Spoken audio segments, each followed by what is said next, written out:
We have a bit of an A-B comparison video for you here today as we look at this gray wolf first with the Black Label Edition upgrades, and then we get more comprehensive and I guess what you call a more conventional variety here at Haylett RV. The Black Label version here, well, the one that we're looking at rather, comes in about 5,435 pounds. It weighs a chunk more, it costs a chunk more than the more conventional variety.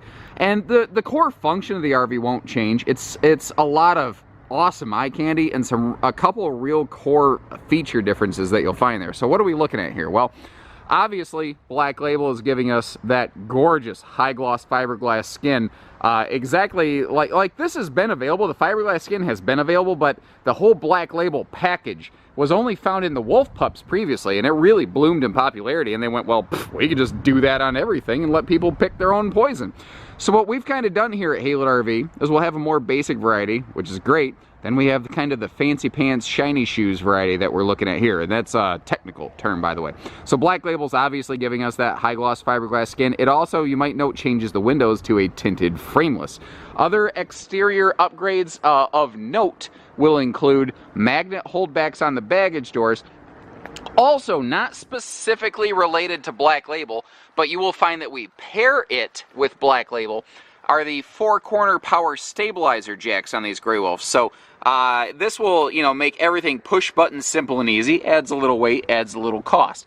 Something else that has nothing to do with Black Label, but just something that has become available since our original footage was recorded, was the fact that we are bringing in pretty much all of our Cherokee family of RVs, including these Grey Wolves, with their Juice Pack solar package. It is a 50-watt solar panel, a battery volt monitor, and battery disconnect. So what that's going to let you do with these newer 12-volt refrigerators, especially useful and valuable on a potentially off-grid toy hauler model like this, it will give you roughly 55 hours per battery, according to Cherokee's testing. Obviously that can vary based on weather conditions and usage, but if you add a second battery and or utilize that side solar prep, you are completely off-grid indefinitely capable on your 12-volt systems. And I wanted to give you a nice sweep around the backside here so you can have a look at that ramp patio in the Black Label Edition. It doesn't change the ramp patio, but I do like the more aggressive loading light that they're putting above that ramp area. Very cool at night too, because you've got lighting under the awning, and you might notice there's actually another additional big aggressive flood loading light over there as well. So you've got better lighting under the awning and the patio. So if you want to kind of keep the party going into the evening hours or the early morning, depending on how you party, you could, you're party capable. We'll say that it's party friendly. And while the effects of the Black Label package are very obvious and impacting on the exterior, you don't overtly see a major difference inside, specifically this RR series. There's two major differences that you can spot. First off is that our kitchen countertops in a Black Label will upgrade to a solid surface with a split solid surface sink cover. Normally, you would also get a lighter colored dinette surface. They would change the fabrics. However, since the RR series uses a pair of sofas, and the sofa doesn't change, and the sofas are acting as a dinette, you don't really see that decor shift here.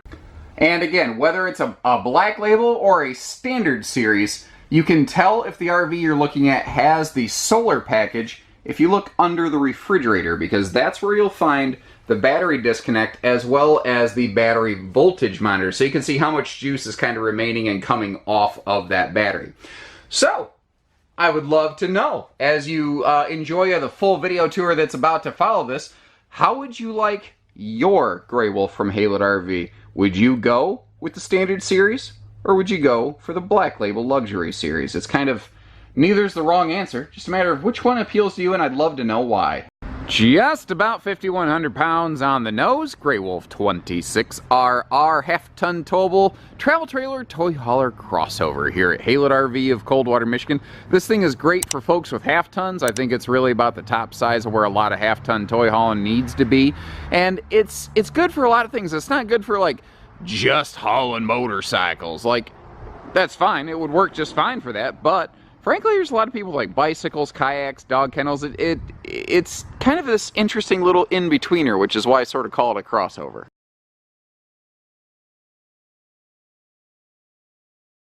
Now what's kind of cool about the 26RR, this was really, like, you find a lot of trailers that are very similar to this in the RV industry. This was pretty much one of the first ones. The Grey Wolf was the family of RVs that kind of started this whole crossover 8-foot wide segment, and I think it serves such an awesome purpose in the industry, and I think the popularity of them kind of, you know, indicates a lot of people agree. Because what's cool about this, it's just a normal camper.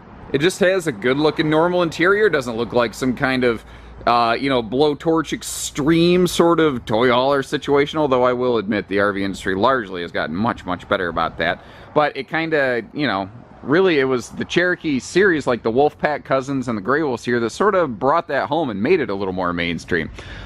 But right here, what we're looking at, this is what kind of makes this floor plan work. It's this like multi-function Swiss Army dinette sort of arrangement.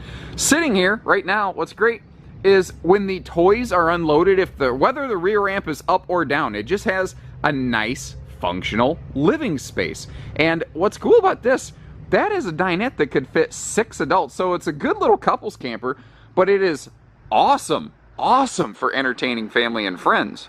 And with that table being fully free floating, if you want to have a little, you know, picnic al fresco, or if you want to take it under the power patio awning or whatever works for you, there's really no limitations saying what you can and can't do with it. And when you slide that table out of the way, you see you just got this kind of nice, wide open, almost like a rear living room concept, but it's very social in the way that you have inward seating here. But again, it's good for more than just couples. It actually has some pretty decent guest accommodations back here. This is the most obvious sleeping configuration I think most people come up with, and I think it's the most logical, direct one. It creates the largest sleeping space there. And what's kind of cool, I mean, you could easily sleep a couple adults on there, but you could also fit a couple kids on it pretty easily. However, what's kind of cool here is there's a little bit different way you can arrange this that I think works really good for buddy hunting camping, or if you have a couple kids that you just want to keep separated at night. And I think this is probably the better way to use this as a sleeper. It's not that the table can't take it, but it keeps the extra weight off the table that is kind of supporting the span under those hump cushions, if you will. Maybe not necessarily the best phrasing, but that'll go in the highlight reel. You get the idea. So these side benches over here, they have their own little support legs under them. And I think this is, it's still 2 adult-sized sleepers, but it gives you that individual space that I think a lot of people really enjoy on a camping trip. I know I tend to. What's also kind of cool here, you don't have to put the table there. You don't have to put the little separation cushions in. You could just take those 2 little separator cushions, put them out of the way, and you could easily just bed down for the night on these things. There's no one way to use these is kind of the point. It's whatever you feel like doing with them. Whatever works for you on your camping trip, and maybe you use it different ways on different trips. But of course those benches fold up out of the way because at some point you're probably going to want to load some stuff into here, and that's what's cool about this one. Earlier we flashed a copy of the floor plan with like a bunch of dimensions written on it.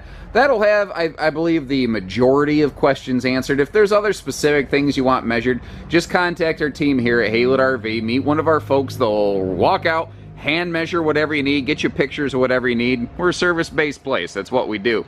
Now, naturally, like all other Grey Wolves, but especially important on a toy hauler model, we're carpetless and ventless flooring. And what is nice is they're using recessed D-rings here in a class that has very often surface-mounted D-rings. And I don't think it's like a major ordeal.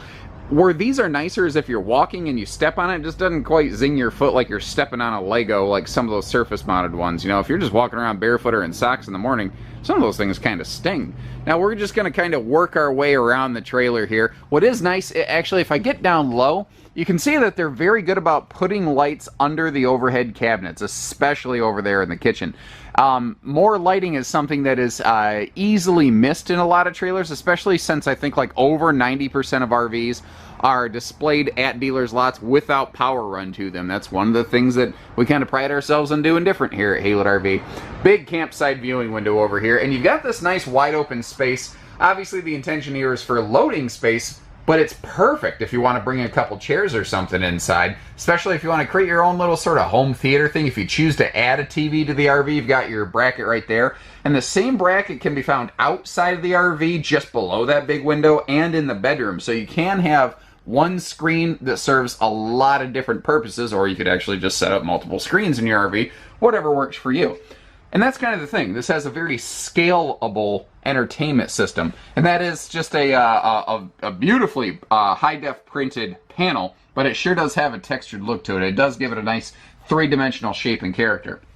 Now, what I mean by expandable entertainment is, again, you can put screens all over the place, but you got to be able to feed the beast, you know? And that's what this thing is right here. It's a Bluetooth stereo, but it has HDMI plugs right there, so it's very streaming stick friendly, with an open pocket right there should you choose to add some extra entertainment options. A little bit of storage right there. We'll see that open in a second, but a clutter-cutting shoe garage right by the door. Perfectly positioned placement for that. Practically perfect in every way, like Mary Poppins. Anyway, wow, that's taking me back.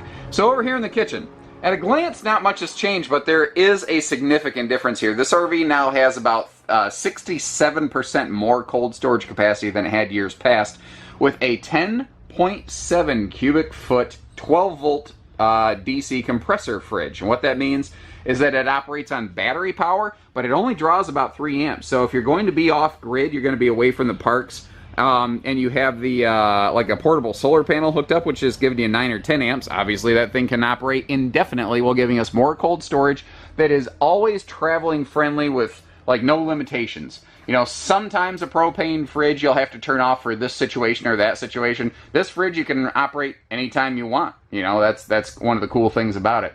Now up top in the kitchen, we have a skylight there for extra lighting without burning up, you know, our electricity when we're dry camping. But it does have a shade if it's really hot. Speaking of which, we also have central air if it's really hot, which is something not every trailer in this class and category offers. In a lot of cases, at the this price point and this style of trailer, centralized air is actually still an optional piece of equipment, but you'll find that standard on every single Grey Wolf here at Haylett RV of Coldwater, Michigan.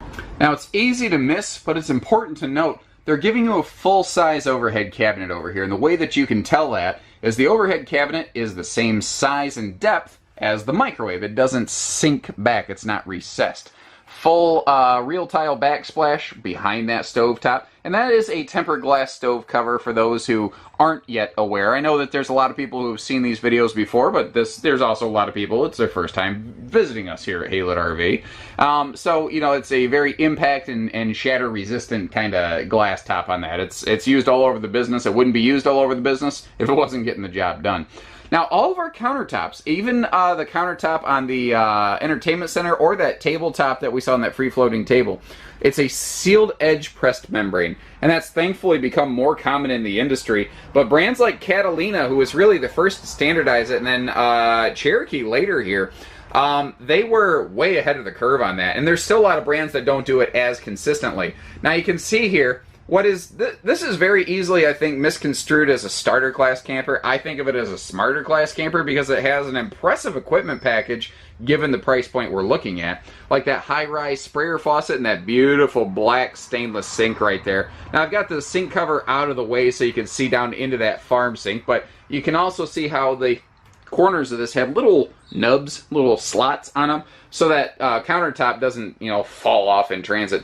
Place for a wastebasket or soaps or whatever down there below the sink, and a pair of big drawers instead of 1 or 2 small drawers means things like flashlights or spatulas or grill lighters, they aren't as inclined to get stuck up and gummed up in there. They're just easier to deal with.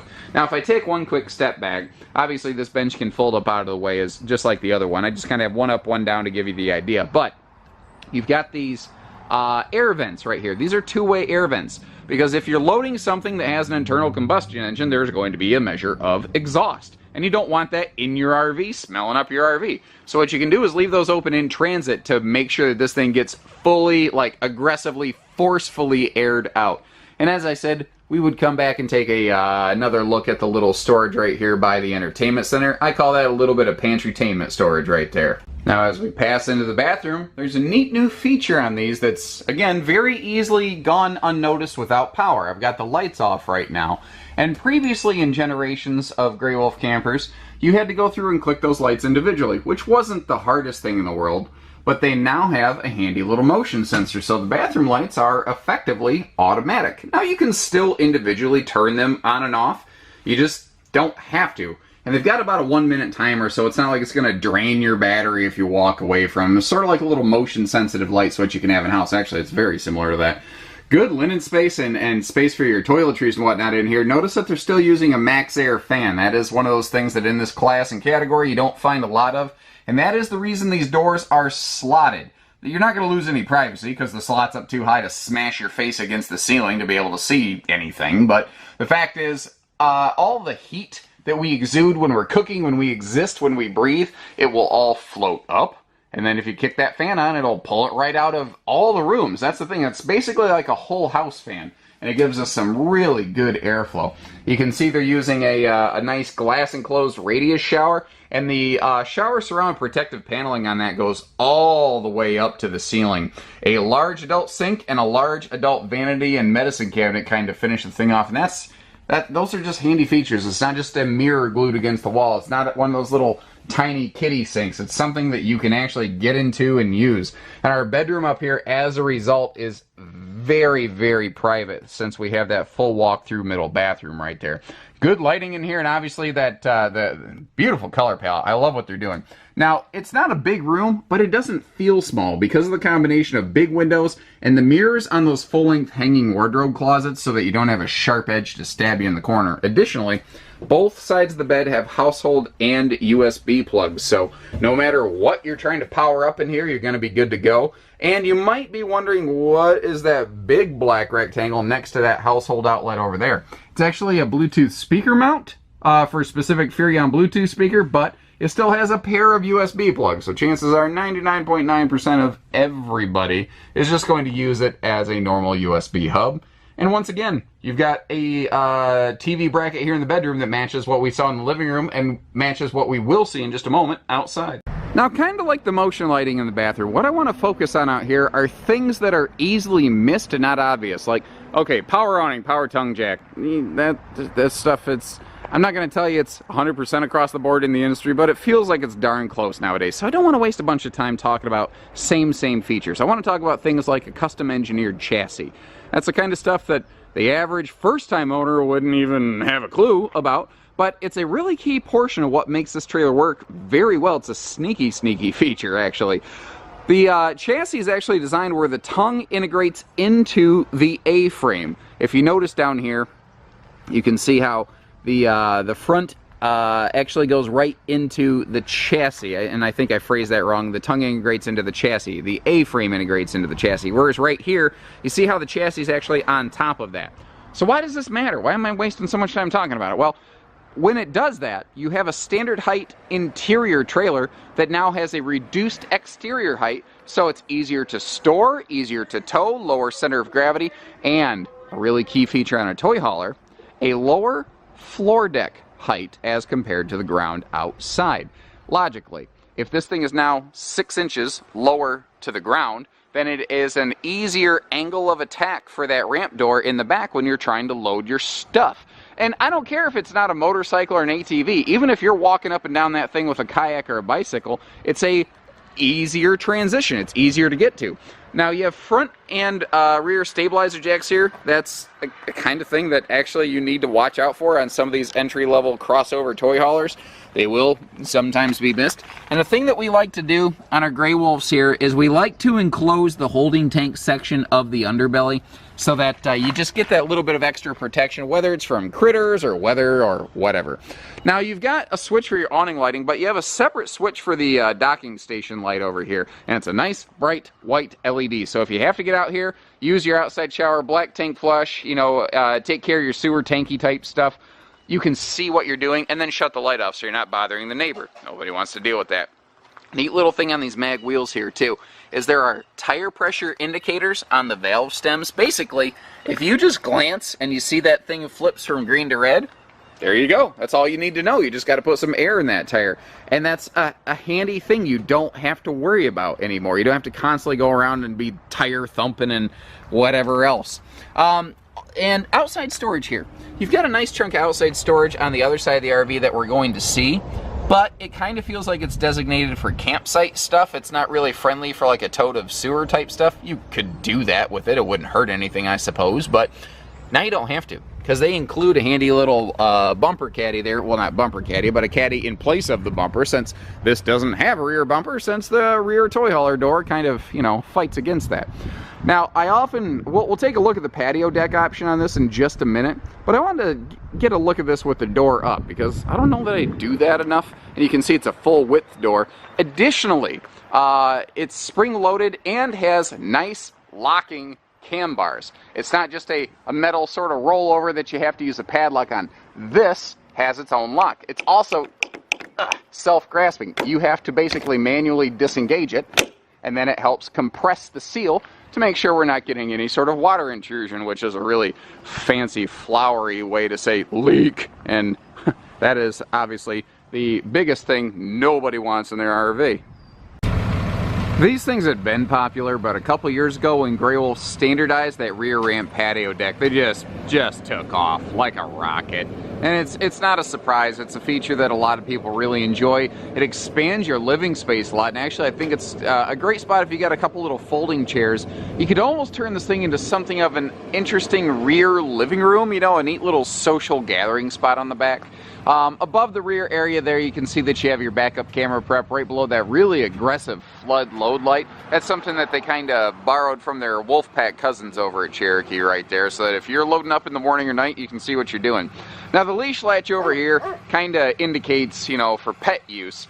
And I think that is a good use for it, for sure. But I think it's also a neat way that you could kind of make sure some things like some bicycles, some coolers, they don't go wandering off your campsite, you know. If you step away for a little while, there's more uses to that than just pets. Our power awning over here has a 2-finger easy tilt awning with literally just 2 fingers. You can adjust the tilt on that awning, and you can get yourself some decent rainy day runoff, or maybe just kind of angle the shade a little bit better, although it has an auto rain dump feature as well. Lighting below the awning and little accent lights within the speakers right on either side of that big campsite viewing window, and that's one of those awesome features of this trailer too. It actually gives you a good look of your site and what you're doing, although the view off that rear patio is always pretty stellar. We've got an anti-slam door. I left it sticking wide open because you can leave it sticking wide open. You might notice Mr. Jody inside doing some quality control. He's become kind of a guest star in a lot of our videos here. We proactively check every single RV that comes in here at Haylett RV. You can see it's still hooked up to the delivery driver's truck. We are proactive, not reactive in our quality control, so that we can make sure that you're getting a good product and we're putting a good product out the door here. So you saw the anti-slam door, bigger handle, and the MORryde stable steps. Actually, Cherokee was the first trailer in this class and category to standardize those stable steps, and since then, it's like almost everybody has just jumped on that bandwagon. Now, next to our front storage compartment, you've got solar prep for a little portable solar panel and a little grill plug down below. And wouldn't you know it, you've got yourself a big compartment here where if you want to bring exactly those things or just about anything else along, you've got plenty of space for it. So if you like what you see, give us a call. We do it all at Haylett RV with the exception of hidden dealer fees. So take care, stay safe, have fun, and happy camping, everyone.